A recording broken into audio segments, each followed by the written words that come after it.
صلیبیوں کے بحری بیڑے اور افواج کو بحیرہ روم میں غرق کر کے صلاح الدین ایوبی ابھی مصر کے ساحلی علاقے میں ہی موجود تھا۔ 7 دن گزر گئے تھے، صلیبیوں سے تاوان وصول کیا جا چکا تھا، مگر بحیرہ روم ابھی تک بچے کچے بحری جہازوں کو، کشتیوں کو نگل اور انسانوں کو اگل رہا تھا۔ صلیبی ملاح اور سپاہ جلتے جہازوں سے سمندر میں کود گئی تھی۔ دور سمندر کے وسط میں 7 روز بعد بھی چند ایک جہازوں کے بادبان پھڑ پھڑاتے نظر آتے تھے۔ ان میں کوئی انسان نہیں تھا۔ پھٹے ہوئے بادبانوں نے جہازوں کو سمندر کے رحم و کرم پر چھوڑ دیا تھا۔ صلاح الدین ایوبی نے ان کی تلاشی کے لیے کشتیاں روانہ کر دی تھیں اور ہدایت دی گئی تھی کہ اگر کوئی جہاز یا کشتی کام کی ہو تو وہ رسوں سے گھسیٹ لائیں، اور جو اس قابل نہ ہو ان میں سے سامان اور کام کی دیگر چیزیں نکال لائیں۔ کشتیاں چلی گئی تھی اور جہازوں سے سامان لایا جا رہا تھا۔ ان میں زیادہ تر اسلحہ اور کھانے پینے کا سامان تھا یا لاشیں تھیں۔ سمندر میں لاشوں کا یہ عالم تھا کہ لہریں انہیں اٹھا اٹھا کر ساحل پر پٹک رہی تھیں۔ ان میں کچھ تو جلی ہوئی تھی اور کچھ مچھلیوں کی کھائی ہوئی، بہت سی ایسی تھیں جن میں تیر پیوست تھے۔ صلاح الدین ایوبی نے صلیبیوں کے تیروں، نیزوں، تلواروں اور دیگر اسلحے کا معائنہ بڑے غور سے کیا اور انہیں اپنے اسلحے کے ساتھ رکھ کر مضبوطی اور مار کا مقابلہ کیا۔ زندہ لوگ بھی تختوں اور ٹوٹی ہوئی کشتیوں پر تیرتے ابھی تک سمندر سے باہر آ رہے تھے۔ ان بھوکے، پیاسے، تھکے اور ہارے ہوئے لوگوں کو لہریں جہاں کہیں ساحل پر لا پھینکتی تھیں، وہ وہیں نڈھال ہو کر گر پڑتے اور مسلمان انہیں پکڑ کر لاتے تھے۔ ساحل کی میلوں لمبائی میں یہی عالم تھا۔ صلاح الدین ایوبی نے اپنی سپاہ کو مصر کے سارے ساحل پر پھیلا دیا تھا اور انتظام کیا تھا کہ جہاں بھی کوئی قیدی سمندر سے نکلے اسے وہی خشک کپڑے اور خوراک دی جائے، اور جو زخمی ہوں ان کی مرہم پٹی بھی وہیں کی جائے۔ اس اہتمام کے بعد قیدیوں کو ایک جگہ جمع کیا جا رہا تھا۔ صلاح الدین ایوبی گھوڑے پر سوار ساحلی علاقے میں گھوم پھر رہا تھا۔ وہ اپنے خیمے سے کوئی 2 میل دور نکل گیا۔ آگے چٹانی علاقہ آ گیا۔ چٹانوں کی ایک سمت سمندر اور عقب میں صحرا تھا۔ یہ سرسبز صحرا تھا جہاں کھجور کے علاوہ دوسری اقسام کے صحرائی درخت اور جھاڑیاں تھیں۔ صلاح الدین ایوبی گھوڑے سے اترا اور پیدل چٹانوں کے دامن میں چل پڑا۔ محافظ دستے کے 4 سوار اس کے ساتھ تھے۔ اس نے اپنا گھوڑا محافظوں کے حوالے کیا اور انہیں وہیں ٹھہرنے کو کہا۔ اس کے ساتھ 3 سالار تھے۔ ان میں سے ان کا رفیق خاص بہاؤالدین شداد بھی تھا۔ وہ اس مارکے سے ایک ہی روز پہلے عرب سے اس کے پاس آیا تھا۔ انہوں نے بھی گھوڑے محافظوں کے حوالے کیے اور سلطان کے ساتھ ساتھ چلنے لگے۔ موسم سرد تھا، لہریں آتی تھیں اور چٹانوں سے دور ہی سے واپس چلی جاتی تھی۔ ایوبی ٹہلتے ٹہلتے دور نکل گیا اور محافظ دستے کی نظروں سے اوجھل ہو گیا۔ اس کے آگے پیچھے اور بائیں طرف اونچی نیچی چٹانیں اور دائیں طرف ساحل کی ریت تھی۔ وہ ایک چٹان پر کھڑا ہو گیا جس کی بلندی 2-2.5 گز تھی۔ اس نے بحیرہ روم کی طرف دیکھا۔ یوں معلوم ہوتا تھا جیسے سمندر کی نیلاہٹ صلاح الدین ایوبی کی آنکھوں میں اتر آئی ہو۔ اس کے چہرے پر فتح و نصرت کی مسرت تھی اور اس کی گردن کچھ زیادہ ہی تن ہو گئی تھی۔ اس نے ناک سکیڑ کر کپڑا ناک پر رکھ لیا۔ اس کی اور سالاروں کی نظریں ساحل پر گھومنے لگی۔ پھڑپھڑانے کی آوازیں سنائی دینے لگی، پھر ہلکی ہلکی چیخیں اور سیٹیاں سے سنائی دیں۔ اوپر سے 3-4 گدھ پر پھیلائے اترے دکھائی دینے لگے اور چٹان کی اوٹ میں جدھر ساحل تھا ادھر اتر گئے۔ ایوبی نے کہا، لاشیں ہیں۔ ادھر گیا تو 15-20 گز دور گدھ 3 لاشوں کو کھا رہے ہیں۔ ایک گدھ ایک انسانی کھوپڑی پنجوں میں دبوچ کر اڑا اور جب فضا میں چکر کاٹا تو کھوپڑی اس کے پنجوں سے چھوٹ گئی اور صلاح الدین ایوبی کے سامنے آن گری۔ کھوپڑی کی آنکھیں کھلی ہوئی تھیں جیسے صلاح الدین ایوبی کو ہی دیکھ رہی ہوں۔ چہرے اور بالوں سے صاف پتہ چل رہا تھا کہ کسی صلیبی کی کھوپڑی ہے۔ ایوبی کچھ دیر کھوپڑی کو دیکھتا رہا، پھر اس نے ان سالاروں کی طرف دیکھا اور کہا، ان لوگوں کی کھوپڑیاں مسلمانوں کی کھوپڑیوں سے بہتر ہیں۔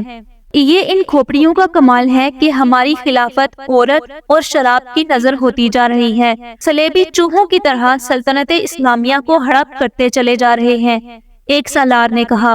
اور ہمارے بادشاہ انہیں جزیہ دے رہے ہیں، شداد نے کہا۔ فلسطین پر صلیبی قابض ہیں۔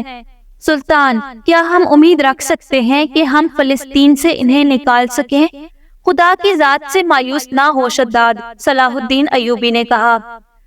ہم اپنے بھائیوں کی ذات سے مایوس ہو چکے ہیں، ایک اور سالار بولا۔ تم ٹھیک کہتے ہو، سلطان ایوبی نے کہا۔ حملہ جو باہر سے ہوتا ہے اسے ہم روک سکتے ہیں۔ کیا تم میں سے کوئی سوچ بھی سکتا تھا کہ کفار کے اتنے بڑے بحری بیڑے کو تم اتنی تھوڑی طاقت سے نظر آتش کر کے ڈبو سکتے ہو؟ تم نے شاید اندازہ نہیں کیا کہ اس بیڑے میں جو لشکر آ رہا تھا وہ سارے مصر پر مکھیوں کی طرح چھا رہا تھا۔ اللہ نے ہمیں ہمت دی اور ہم نے کھلے میدان میں نہیں بلکہ صرف گھات لگا کر اس لشکر کو سمندر کی تہہ میں گم کر دیا۔ مگر میرے دوستو، حملہ جو اندر سے ہوتا ہے اسے تم اتنی آسانی سے نہیں روک سکتے۔ جب تمہارا اپنا بھائی تم پر وار کرے تو تم پہلے یہ سوچو گے کہ کیا تم پر واقعی بھائی نے وار کیا ہے۔ تمہارے بازو میں اس کے خلاف تلوار اٹھانے کی طاقت نہیں ہوگی۔ اگر تلوار اٹھاؤ گے اور اپنے بھائی سے تیغ آزمائی کرو گے تو دشمن موقع غنیمت جان کر دونوں کو ختم کر دے گا۔ وہ آہستہ آہستہ ساحل پر چٹان کے ساتھ ساتھ جا رہا تھا۔ چلتے چلتے رک گیا، جھک کر ریت سے کچھ اٹھایا اور ہتھیلی پر رکھ کر سب کو دکھایا۔ یہ ہتھیلی جتنی بڑی سلیب تھی جو سیاہ لکڑی کی بنی ہوئی تھی، اس کے ساتھ ایک مضبوط دھاگا تھا۔ اس نے ان لاشوں کے بکھرے ہوئے اعضاء کو دیکھا جنہیں گدھ کھا رہے تھے، پھر کھوپڑی کو دیکھا جو گدھ کے پنجوں سے اس کے سامنے گری تھی۔ وہ تیز تیز قدم اٹھاتا کھوپڑی تک گیا۔ 3 گدھ کھوپڑی کی ملکیت پر لڑ رہے تھے۔ صلاح الدین ایوبی کو دیکھ کر پرے چلے گئے۔ صلاح الدین ایوبی نے سلیب کھوپڑی پر رکھ دی اور دوڑ کر اپنے سالاروں سے جا ملا۔ کہنے لگا، میں نے سلیبیوں کے ایک قیدی افسر سے باتیں کی تھی، اس کے گلے میں بھی سلیب تھی۔ اس نے بتایا کہ سلیبی لشکر میں جو بھرتی ہوتا ہے اس سے سلیب پر ہاتھ رکھ کر حلف لیا جاتا ہے کہ وہ سلیب کے نام پر جان کی بازی لگا کر لڑے گا اور وہ روئے زمین کے آخری مسلمان کو بھی ختم کر کے دم لے گا۔ اس حلف کے بعد ہر لشکری کے گلے میں سلیب لٹکا دی جاتی ہے۔ یہ سلیب مجھے ریت سے ملی ہے، معلوم نہیں کس کی تھی۔ میں نے اس کھوپڑی پر رکھ دی ہے تاکہ اس کی روح سلیب کے بغیر نہ رہے۔ اس نے سلیب کی خاطر جان دی ہے۔ سپاہیوں کو سپاہی کے حلف کا احترام کرنا چاہیے۔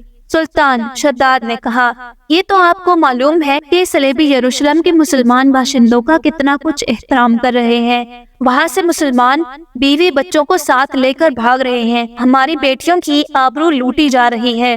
ہمارے قیدیوں کو انہوں نے ابھی تک نہیں چھوڑا۔ مسلمان جانوروں کی سی زندگی بسر کر رہے ہیں۔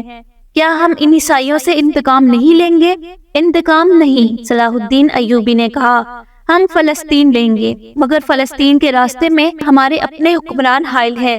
وہ چلتے چلتے رک گیا اور بولا، کفار نے سلیب پر ہاتھ رکھ کر سلطنت اسلامیہ کے خاتمے کا حلف اٹھایا ہے۔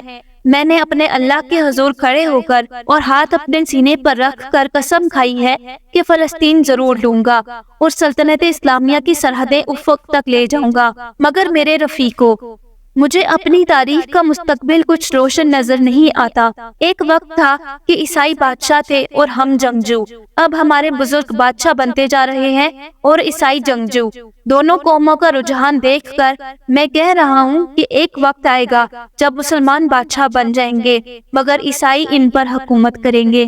مسلمان اسی میں بدمست رہیں گے کہ ہم بادشاہ ہیں، آزاد ہیں، مگر وہ آزاد نہیں ہوں گے۔ میں فلسطین لے لوں گا مگر مسلمانوں کا رجحان بتا رہا ہے کہ وہ فلسطین گوا بیٹھیں گے۔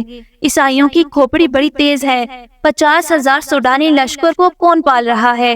ہماری خلافت اپنی آستین میں ناجی ٹام کا سام پال رہی ہے۔ میں پہلا امیر مصر ہوں جس نے دیکھا ہے کہ یہ لشکر ہمارے لیے نہ صرف بیکار ہے بلکہ خطرناک بھی ہے۔ اگر ناجی کا خط پکڑا نہ جاتا تو آج ہم اس لشکر کے ہاتھوں مارے جا چکے ہوتے یا اس کے قیدی ہوتے۔ اچانک ہلکا سا زناٹا سنائی دیا اور ایک تیر صلاح الدین ایوبی کے دونوں پاؤں کے درمیان ریت میں لگا۔ جدھر سے تیر آیا تھا اس طرف سلطان ایوبی کی پیٹھ تھی۔ سالاروں میں سے بھی کوئی ادھر نہیں دیکھ رہا تھا۔ سب نے بدک کر اس طرف دیکھا جدھر سے تیر آیا۔ ادھر نوکیلی چٹانیں تھی۔ تینوں سالار اور صلاح الدین ایوبی دوڑ کر ایک ایسی چٹان کی اوٹ میں ہو گئے جو دیوار کی طرح عمودی تھی۔ انہیں توقع تھی کہ اور بھی تیر آئیں گے۔ تیروں کے سامنے میدان میں کھڑے رہنا کوئی بہادری نہیں تھی۔ شداد نے منہ میں انگلیاں رکھ کر زور سے سیٹی بجائی۔ محافظ دستہ پا برکاب تھا۔ ان کے گھوڑوں کی سر پٹ ٹاپیں سنائی دیں۔ اس کے ساتھ ہی تینوں سالار اس طرف دوڑ پڑے جس طرف سے تیر آیا تھا۔ وہ بکھر کر چٹانوں پر چڑھ گئے۔ چٹانیں زیادہ اونچی نہیں تھیں۔ صلاح الدین ایوبی بھی ان کے پیچھے گیا۔ ایک سالار نے اسے دیکھ لیا اور کہا، سلطان آپ سامنے نہ آئیں، مگر صلاح الدین ایوبی رکا نہیں۔ محافظ پہنچ گئے۔ صلاح الدین ایوبی نے انہیں کہا، ہمارے گھوڑے یہیں چھوڑ دو اور چٹانوں کے پیچھے جاؤ۔ ادھر سے ایک تیر آیا ہے، جو کوئی نظر آئے اسے پکڑ لاؤ۔ صلاح الدین ایوبی چٹان کی اوپر گیا تو اسے اونچی نیچی چٹانیں دور دور تک پھیلی ہوئی نظر آئیں۔ وہ اپنے سالاروں کو لیے پچھلی طرف اتر گیا اور ہر طرف گھوم پھر کر اور چٹانوں پر چڑھ کر دیکھا، کسی انسان کا نشان تک نظر نہ آیا۔ محافظ چٹانی علاقے کے اندر اوپر اور ادھر ادھر گھوڑے دوڑا رہے تھے۔ صلاح الدین ایوبی نیچے اتر کر وہاں گیا جہاں ریت میں تیر گڑا ہوا تھا۔ اس نے اپنے رفیقوں کو بلایا اور تیر پر ہاتھ مارا۔ تیر گر پڑا۔ صلاح الدین ایوبی نے کہا، دور سے آیا ہے اس لیے پاؤں میں لگا ہے، ورنہ گردن یا پیٹھ میں لگتا۔ ریت میں بھی زیادہ نہیں اترا۔ اس نے تیر کو اٹھا کر دیکھا اور کہا، سلیبیوں کا ہے، حشیشین کا نہیں۔ سلطان کی جان خطرے میں ہے، ایک سالار نے کہا، اور ہمیشہ ہی رہے گی۔ صلاح الدین ایوبی نے ہنس کر کہا، میں بحیرہ روم میں کفار کی وہ کشتیاں دیکھنے نکلا تھا جو ملاحوں کے بغیر ڈول رہی ہیں، مگر میرے عزیز دوستو، کبھی نہ سمجھنا کہ سلیبیوں کی کشتی ڈول رہی ہے۔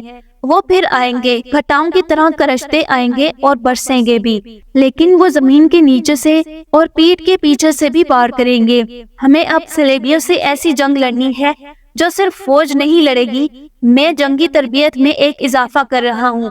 یہ فن حرب و ضرب کا نیا باب ہے، اسے جاسوسوں کی جنگ کہتے ہیں۔ صلاح الدین ایوبی تیر ہاتھ میں لیے گھوڑے پر سوار ہو گیا اور اپنے کیمپ کی طرف چل پڑا۔ اس کے سالار بھی گھوڑوں پر سوار ہو گئے۔ ان میں سے ایک نے سلطان کے دائیں طرف اپنا گھوڑا کر دیا، ایک نے بائیں کو، اور ایک نے اپنا گھوڑا اس کے بالکل پیچھے اور قریب رکھا تاکہ کسی بھی طرف سے تیر آئے تو صلاح الدین ایوبی تک نہ پہنچے۔